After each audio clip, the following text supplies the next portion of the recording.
Hey everyone, welcome back to another video. In this video, we'll be comparing Tubi with Disney Plus. So let's get right into it.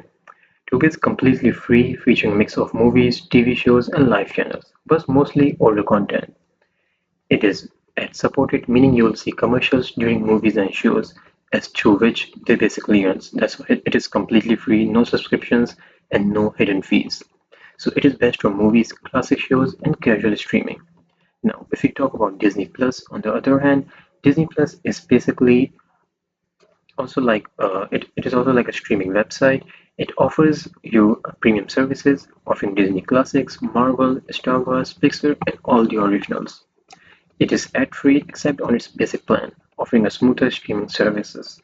It starts at around $7.99 per month with ads or $13.99 per month with ad-free, with bundle options for Hulu plus ESPN Plus.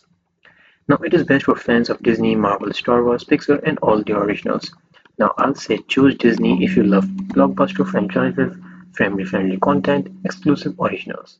Choose Tubi if you want a free streaming with no subscriptions, but you are okay with ads in the middle of your movies and TV shows. And with that, I hope this video was helpful for you. Thank you so much for watching.